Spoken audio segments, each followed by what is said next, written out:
Yukarı leksiyemizin devamı leksiya 2. leksiyada sizi qacırız. Hürmetli vatandaşım. Davamlaştırımız.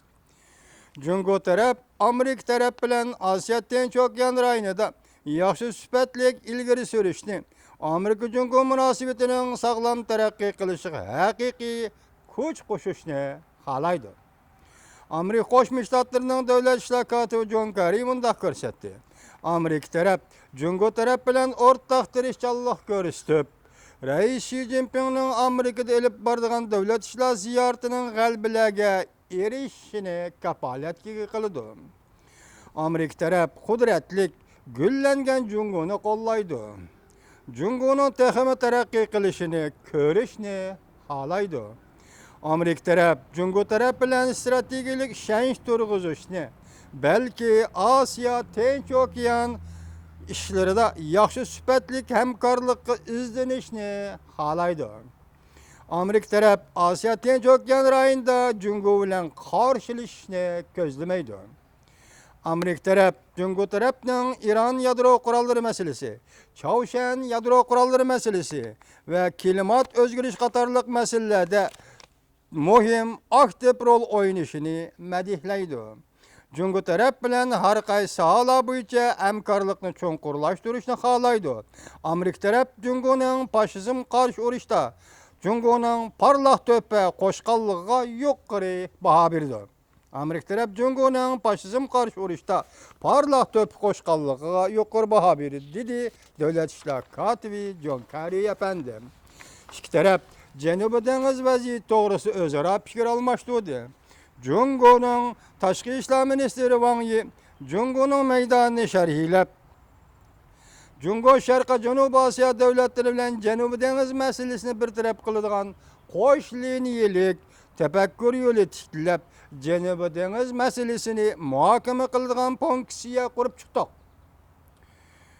Yaqinda yani krizisni tizginlaydigan va bir taraf qiladigan o'zaro muhokama qilib izlanadigan yangi sahna qurib chiqdi deb ko'rsatdi. Amerika Qo'shma Shtatlarining davlat ishlar kotibi Jon Kerri ifoda bildirib mundaq ko'rsatdi. Amerika Qo'shma Shtatlari Janubiy dengiz vaziyatiga ko'ngil bo'ladi, lekin konkret talash tortishlarga aralashmaydi.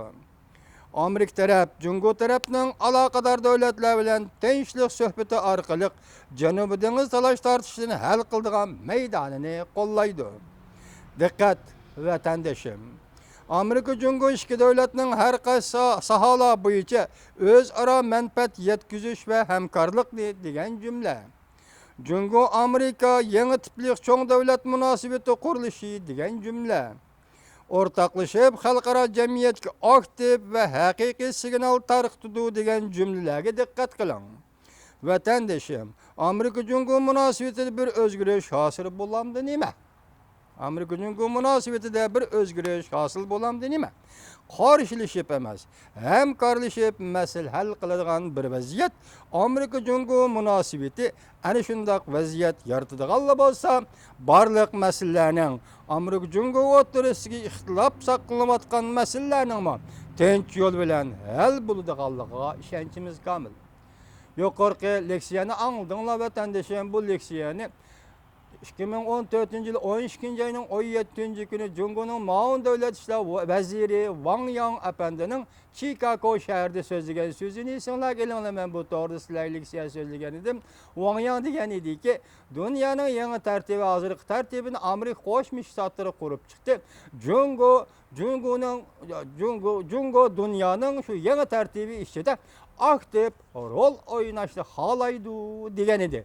Bugun Cungo'nun tashqi ishlar ministri Wang Yi dal shunday fikrni so'zlayotdi. Vaziyatning keyingi taraqqiyotiga diqqat qilamiz vatandoshlarim. Wang Yining so'zi bilan Wang Yining so'zi bir yerdan chiqyotdi. Demak, vaziyatning o'zgarish yo'lida diqqat qilib turaylik vatandoshlarim.